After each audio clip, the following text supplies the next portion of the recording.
오늘 발표할 논문은 NSDI 24년도에 발표된 Making Kernel Bypass Practical for the Cloud with Junction이라는 논문입니다. 이 논문은 이제 OS 커널에서 높은 I/O로 인해 병목이 발생하고 있다는 걸 이제 문제점으로 삼았습니다. 그래서 이제 OS 커널로 인해서 어플리케이션이 하드웨어의 최대 성능을 사용하기가 어려워지고 있고, 이런 식으로 이제 TCP 같은 경우에는 이제 레이턴시가 엄청나게 길고, 이것이 거의 운영체제 OS의 커널에서 발생하는 레이턴시다라고 얘기를 하고 있습니다. 그래서 이제 이런 커널의 문제점들을 극복하기 위해서 기존의 커널의 스택을 사용하지 않고 어플리케이션에서 바로 NIC나 SSD에 직접 접근해서 커널을 바이패스하는 방법들이 제안이 됐는데요. 이 논문에서는 이러한 방법들이 몇 가지 문제가 있다라고 언급을 하고 있습니다. 어떤 문제가 있는지는 이제 뒤편에서 좀 더 자세히 설명드리겠지만, CPU 코어를 피닝해서 CPU가 데디케이트 돼가지고 어플리케이션을 수행하는 문제가 있고, 메모리 또한 어플리케이션마다 피닝해서 사용을 해야 되기 때문에 이런 문제점 때문에 커널 바이패스하는 방법들이 현실에서는 많이 사용되고 있지 않다라고 말하고 있습니다. 여기서 이제 다시 설명드리면, 첫 번째로는 이제 커널 바이패스를 하는 지금까지 대부분의 어플리케이션들은 자원을 데디케이트해서 사용하기 때문에 NIC의 경우에는 이제 패킷을 수신을 할 때 이 수신 버퍼를 미리 메모리에 할당을 해놓고 사용을 하게 되는데요. 이때 패킷 같은 경우에는 드랍하면 안 되기 때문에 메모리를 조금 여유롭게 잡아서 사용을 하는데, 이런 식으로 메모리가 사용이 되고, 그리고 또한 코어는 이제 비지 스피닝을 해야 되기 때문에 아이들한 상태에서도 CPU가 계속 NIC의 Q를 홀링 해야 되는 문제가 있습니다. 그리고 두 번째로는 커널 스택을 사용하지 않기 때문에 대부분의 어플리케이션의 구조와 코드를 재작성해야 되는 문제가 있고요. 그리고 이제 마지막으로는 확장성에 문제가 있습니다. CPU에 피닝돼서 동작하기 때문에 여러 어플리케이션이 동시에 CPU를 사용하기가 어렵고, 이렇게 되면 이제 그리고 또 이제 코어 수에 따라서 메모리 사용량도 늘어나는데요. 이 데이터 센터에서는 한 노드 내에 여러 어플리케이션을 많이 실행시키고 싶은데, 이런 식으로 해당 CPU를 데디케이트하게 사용할 경우에는 많은 어플리케이션을 실행할 수 없기 때문에 데이터 센터 입장에서는 좋아하지 않는다 라고 언급을 하고 있습니다. 네, 이를 해결하기 위한 방법으로 논문에서 정션을 제안을 합니다. 정션은 커널 바이패스를 지원을 하여 한 노드 내에서 덴스하게 어플리케이션을 실행될 수 있도록 하고요. 이런 걸 하기 위해서 기존에 피닝되어 있는 메모리를 관리하는 방법을 제안을 하고요. 그리고 이제 NIC의 도움을 받아서 코어를 스케줄링 하는 방법을 제안을 하고, 이때 각 CPU 어플리케이션이 CPU에 피닝되어 있지 않고도 NIC의 도움을 받아서 비슷하게 스케줄링으로 할 수 있게 제안을 합니다. 또 이제 가장 중요한 어플리케이션의 수정 없이 동작할 수 있게 하는데요. 이건 libc 라이브러리를 대부분 시스템 콜이 사용을 하기 때문에 이 libc 라이브러리를 수정해서 시스템 콜 호출하면 일반 함수 호출하는 걸로 이제 컨버트 해가지고 약간 시스템 콜 후킹 같이 동작하도록 만들었고, 그리고 이제 유저 인터럽트라는 CPU에서의 그 하드웨어 특 중에 지원하는 것 중에 하나를 사용을 해서 포직스의 시그널이나 스레드, 유저 스레드 간 인터럽트 처리 이런 걸 지원을 하도록 합니다. 그래서 이제 아키텍처는 정션의 구조인데요. 이 각 인스턴스는 한 개 이상의 UPROC라고 써져 있는 어플리케이션이 동작을 하고요. 그리고 정션 커널을 갖고 수행되는데, 이 정션 커널은 그 라이브러리 OS하고 유사하게 동작을 합니다. 어플리케이션에서 시스템 콜을 부르면 일반 함수로 점프할 수 있도록 libc를 수정하였고, NIC 같은 하드웨어에 접근을 할 때는 마찬가지로 정션 커널에 NIC에 접근할 수 있는 드라이버 있어서 그 드라이버로 대신 NIC에 직접 접근할 수 있게 합니다. 그리고 인스턴스는 해당 인스턴스들이 이제 어플리케이션 하나들인데 비지하게 CPU를 할당하면서 이제 뭐 큐를 계속 뒤지는 게 아니라 여기 있는 스케줄러가 어플리케이션을 스케줄링해서 실행하게 됩니다. 이제 보통 이런 구조에서 스케줄러 오버헤드가 생기게 되는데 이 논문에서는 또 이 문제를 해결하기 위해서 NIC 하드웨어의 지원을 받아 이벤트 큐와 패킷 큐로 나누고 이 NIC 큐에 들어오는 패킷이 들어올 때 이벤트 큐에다가 노티피케이션을 주는 식으로 NIC가 도움을 줄 수 있어서 이 기능을 활용해서 최적화했다 라고 설명하고 있습니다. 뒤에서 하나씩 더 자세하게 설명하도록 하겠습니다. 자, 이제 메모리 관련 문제를 어떻게 해결했는지 설명하겠습니다. 네트워크에서 아까 말씀드렸다시피 리시브 패스에서는 NIC가 얼마나 패킷을 수신해야 될지 모르니 충분한 버퍼를 할당해야 되는데요. 이때 각 큐는 이런 버퍼들을 유지하고 있어야 되고 이 어플리케이션이 많아지고 큐가 많아지면 그만큼 메모리 사용량이 많아지게 됩니다. 그리고 또 문제가 이제 모든 패킷은 MTU 사이즈의 버퍼에 할당이 되어야 되는데 이때 뭐 MTU 사이즈보다 작을 경우에 MTU 사이즈만큼의 버퍼를 사용해야 되는 문제가 있어서 이것 또한 해결했다고 합니다. 자, 첫 번째 이제 문제를 해결하기 위해서 메모리 문제를 해결하기 위해서 공유 버퍼를 사용을 하였습니다. 이제 공유 버퍼를 사용을 하면 각 코어에 대해 각 코어가 갖고 있는 큐에 대해서 버퍼를 유지할 필요가 없어서 메모리 사용량을 줄일 수 있고요. 이제 여러 코어에서 사용할 수 있는 단일 공유 버퍼를 만들고 각 큐에서 해당 버퍼에 할당을 받는 식으로 해서 메모리 관리를 최적화했다라고 합니다. 그리고 이제 여러 패킷 이런 식으로 여러 패킷을 하나의 버퍼에 넣어서 메모리 파편화를 줄이고 버퍼당 메모리 사용량을 최적화하기 위해서 여러 패킷을 하나의 버퍼에 넣고요. 이런 식으로 또 하나의 패킷이 MTU 사이즈보다 작을 경우에도 메모리 최적화를 통해서 메모리 사용량을 줄였다 라고 하고 있습니다.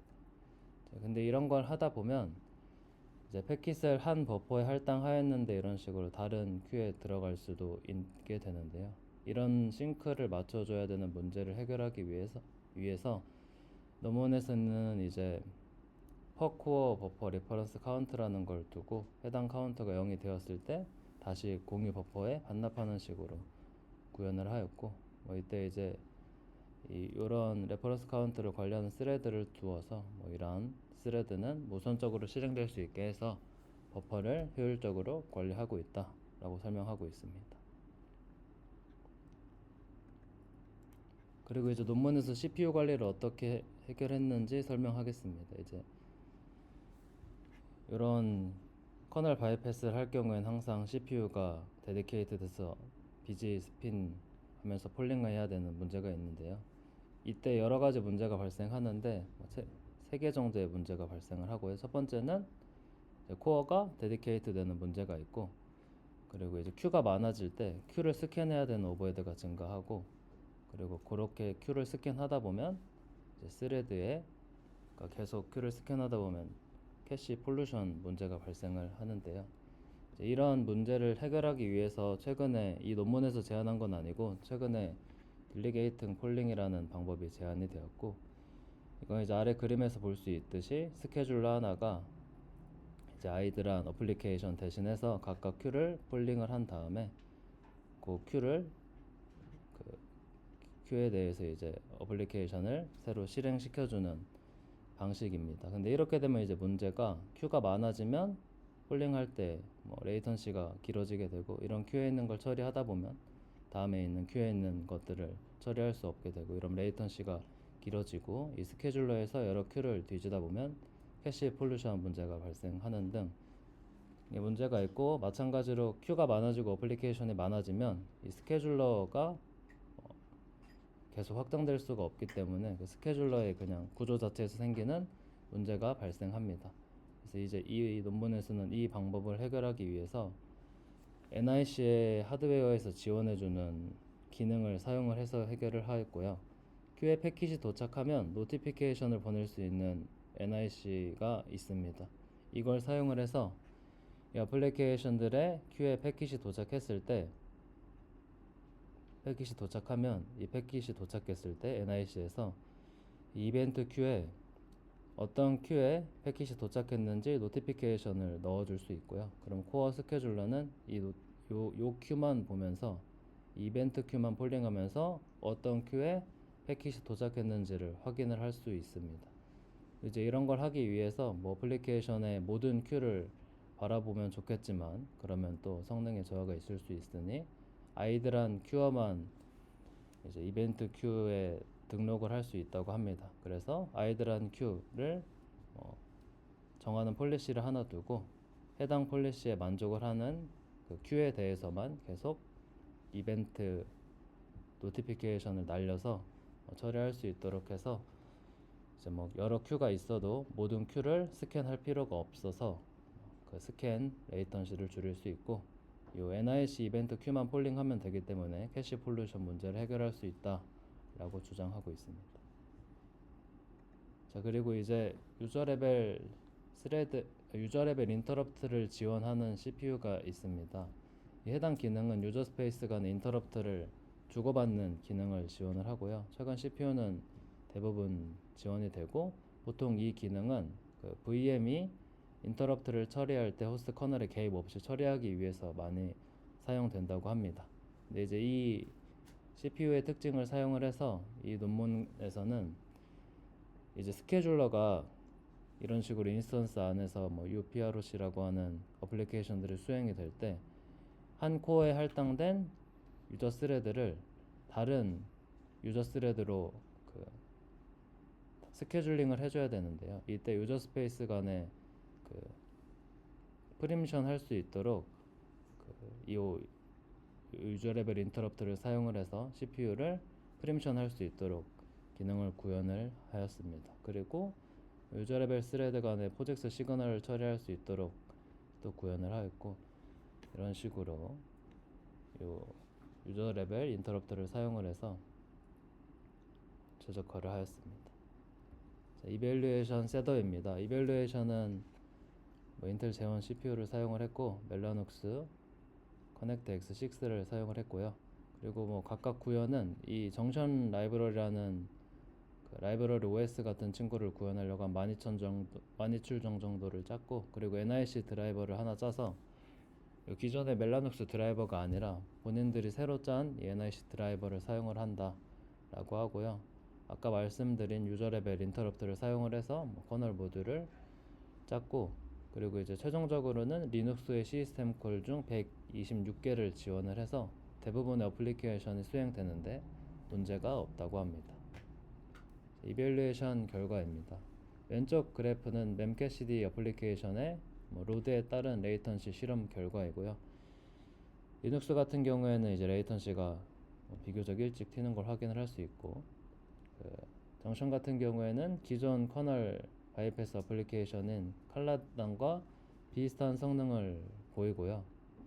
조금 안 좋긴 한데 이거 같은 경우에는 이제 여기서 메모리 사용량을 보면은 이제 칼라단과 같은 기존 어플리케이션들은 이 메모리 사용량이 어플리케이션의 수가 좀만 증가하면 큐가 많아지기 때문에 기하급수적으로 증가하게 됩니다. 근데 커널은 뭐 이제 어플리케이션 수와 상관없이 커널 단에서 큐를 관리하기 때문에 거기에 사용하는 메모리 양은 크지 않은데 이 정션 같은 경우에는 메모리를 최적화를 해서 이 인스턴스마다 공유 버퍼를 두고 해당 공유 버퍼에서 큐가 메모리를 가져가서 사용할 수 있는 식으로 구현을 했기 때문에 상대적으로 확장성이 좋다라고 말을 하고 있습니다. 그리고 이제 각 기법별 성능에 어느 정도 영향을 미치는지 나타낸 자료이고요. 메모리 같은 경우에는 이제 베이스라인이 제일 많이 사용을 하는 거고 이제 공유 버퍼를 하나 사용을 하면 30-40% 정도 감소하고 그리고 MTU 사이즈보다 작은 작은 패킷을 한 버퍼에 할당하는 기법을 사용을 하면 뭐 한 30% 정도 감소해서 30% 정도의 메모리만 사용을 할 수 있다 라고 이야기를 하고 있고요. 그리고 이제 스케줄러의 확장성 관련해서는 아무런 최적화를 하지 않았을 때는 한 노드 내 최대 인스턴스를 뭐 500개 정도를 실행시킬 수 있는데, 이제 NICA 노티피케이션을 해서 스케줄러가 그 해당 큐만 바라보는 식으로 최적화를 하게 되면 한 3배, 4배 정도 늘어서 2000개의 인스턴스를 사용을 할 수 있고, 이 타이머는 제가 여기선 설명을 안 드렸는데, 이 타이머는 뭐 타이머를 둬서 이제 아이들한 어플리케이션들을 최적화하는 기법인데, 이걸 사용을 하면 또 추가적으로 인스턴스를 더 많이 사용할 수 있다 입니다. 자, 결론입니다. 그래서 최종적으로는 이 커널을 바이패스 할 수 있는 어플리케이션을 지원하는 라이브러리 OS 형태의 OS를 만들었다. 그래서 최소한의 커널의 역할만 남기고 나머지는 정션 커널에서 수행을 해서 기존의 유저 스페이스 어플리케이션들의 단점을 극복하고 커널을 사용했을 때 커널을 사용한 것과 똑같은 바이너리를 그대로 사용을 할 수 있는 프레임워크를 만들었다 라고 이야기하고 있습니다. 자, 발표는 여기까지 마치겠습니다.